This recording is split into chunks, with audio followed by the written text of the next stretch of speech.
ایک پرانے قصبے کی تنگ گلیوں میں صبح کا بازار اپنے عروج پر تھا۔ مچھلیوں کی خوشبو ہوا میں گھل چکی تھی اور ہر طرف خریدار اور بیچنے والے بھاؤ تاؤ میں مصروف تھے۔ انہی میں ایک عورت صفیہ بھی تھی جو برسوں سے یہاں مچھلی بیچتی آ رہی تھی اور اپنی محنت اور ایمانداری کے لیے مشہور تھی۔ مگر کچھ مہینوں سے اس کا کاروبار بار بار ایک ہی شخص کی وجہ سے پریشانی میں تھا۔ وہ شخص تھا تھانہ بازار کا انسپکٹر جمیل اکثر آ کر اس سے بغیر پیسے لیے مچھلیاں اٹھا لے جاتا اور نہ دینے پر دھمکیاں دیتا۔ صفیہ نے کئی بار سمجھانے کی کوشش کی کہ یہ اس کا حق نہیں، مگر جمیل ہنستا اور کہتا کہ یہ علاقے کا قانون ہے۔ اس دن بھی جب صفیہ اپنی ٹوکری میں تازہ مچھلیاں سجا رہی تھی تو جمیل آ پہنچا۔ اس کے ہاتھ میں لاٹھی تھی اور چہرے پر روایتی غرور۔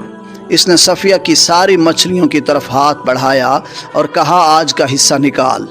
صفیہ نے ڈٹ کر کہا کہ یہ میرا مال ہے اور میں تمہیں مفت میں کچھ نہیں دوں گی۔ جمیل نے غصے سے لاٹھی زمین پر ماری اور دھمکی دی کہ اگر نہ دیا تو تیرا سارا سامان سڑک پر گرا دوں گا۔ بازار کے لوگ خاموشی سے یہ سب دیکھ رہے تھے، کیونکہ سب جانتے تھے کہ جمیل طاقتور ہے اور کوئی اس کے خلاف نہیں بولتا۔ مگر صفیہ کے اندر آج کچھ اور ہی ہمت جاگ چکی تھی۔ اس نے ٹوکری کو مضبوطی سے پکڑ کر کہا، تم جو کر سکتے ہو کر لو، مگر میں ظلم کے آگے جھکوں گی نہیں۔ یہ سن کر جمیل نے زبردستی ٹوکری کھینچنے کی کوشش کی، مگر صفیہ نے بھی اپنی پوری طاقت لگا دی۔ اسی کشمکش میں ٹوکری الٹ گئی اور ساری مچھلیاں زمین پر بکھر گئیں۔ لوگ قریب آ گئے اور سب کے چہروں پر حیرت اور تجسس تھا کہ اب کیا ہوگا۔ صفیہ نے جمیل کو روکنے کے لیے آگے بڑھ کر اس کا ہاتھ چھٹک دیا اور اس کی دھمکیوں پر بلند آواز میں کہا کہ آج فیصلہ یہیں ہوگا۔ بازار میں ہر طرف شور مچ گیا۔ لوگ اپنے موبائل نکال کر ویڈیو بنانے لگے، کیونکہ سب جانتے تھے کہ انسپکٹر جمیل کے خلاف کوئی بھی کھڑا نہیں ہو سکتا اور آج پہلی بار کوئی عورت اس کے سامنے ڈٹ گئی ہے۔ جمیل کی آنکھوں میں غصے کی لالی ابھر آئی اور اس نے صفیہ کو دھکا دینے کی کوشش کی، مگر صفیہ نے فوراً اپنا قدم پیچھے ہٹا کر اس کا ہاتھ روک لیا۔ اس نے بلند آواز میں کہا، تم قانون کے محافظ ہو یا قانون کے لٹیرے؟ یہ سن کر آس پاس کھڑے کچھ لوگ بھی ہمت کرنے لگے اور آوازیں دینے لگے کہ ہاں صحیح کہہ رہی ہے۔ مگر جمیل کو یہ برداشت نہ ہوا۔ اس نے ایک جھٹکے سے صفیہ کا ہاتھ جھٹکا اور زمین پر مچھلیوں پر پیر رکھتے ہوئے قریب آنے لگا۔ صفیہ نے پیچھے ہٹنے کے بجائے دونوں ہاتھ پھیلائے اور کہا، آج یہ سچ سب کو دکھاؤں گی۔ جمیل نے ہنکار بھری اور کہا، تمہیں نہیں پتا اس کی قیمت کیا چکانی پڑے گی۔ صفیہ نے کہا، قیمت تو میں برسوں سے چکا رہی ہوں، اب انصاف کا وقت ہے۔ قریب موجود ایک بزرگ نے زور سے کہا کہ ہم گواہی دیں گے کہ یہ انسپکٹر عرصے سے لوگوں کو تنگ کرتا ہے۔ یہ سنتے ہی مجمع میں کھسر پھسر شروع ہو گئی اور کئی لوگ ایک دوسرے کو پرانی کہانیاں سنانے لگے۔ جب جمیل نے غریب ریڑھی بانوں سے زبردستی چیزیں لی تھیں، جمیل نے ارد گرد دیکھا تو پہلی بار اس کی آنکھوں میں گھبراہٹ نمودار ہوئی۔ صفیہ نے ایک قدم آگے بڑھ کر کہا کہ آج تمہیں اسی زمین پر جواب دینا ہوگا جس پر تم نے ظلم کیا ہے۔ کیمروں کی روشنی میں اور درجنوں آنکھوں کے سامنے جمیل پہلی بار خود کو بے بس محسوس کرنے لگا۔ جمیل نے اپنی عزت بچانے کے لیے زور سے قہقہا لگایا جیسے کچھ ہوا ہی نہ ہو، مگر اس کی آواز میں وہ اعتماد نہ رہا جو ہمیشہ ہوا کرتا تھا۔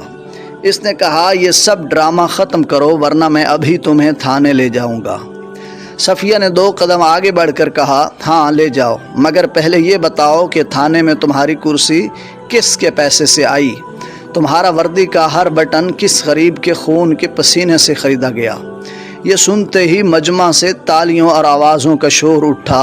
جمیل نے غصے میں آ کر صفیہ کا بازو پکڑنے کی کوشش کی، مگر قریب کھڑے 2 نوجوان آگے بڑھے اور انہوں نے کہا کہ ہاتھ لگانے کی جرت نہ کرنا ورنہ ہم بھی یہیں جواب دیں گے۔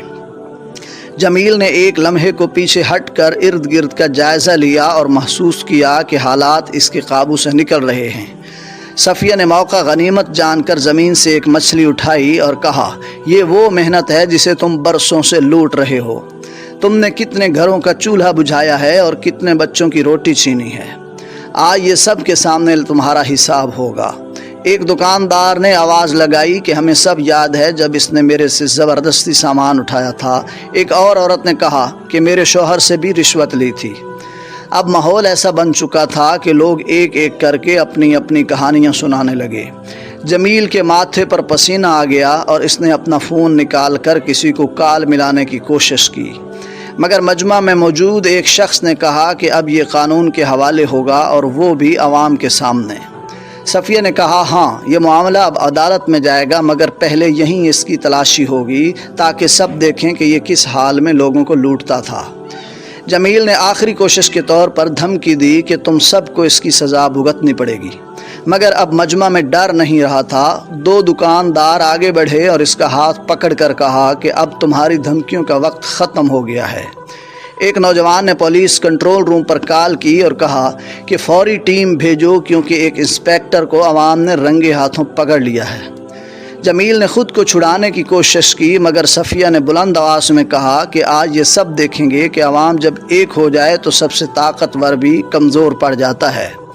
قریب کے تھانے سے چند پولیس اہلکار آئے تو پہلے وہ جمیل کو دیکھ کر ہچکچائے، مگر مجمع کی ویڈیوز اور گواہیوں نے ان کو بھی خاموش کر دیا۔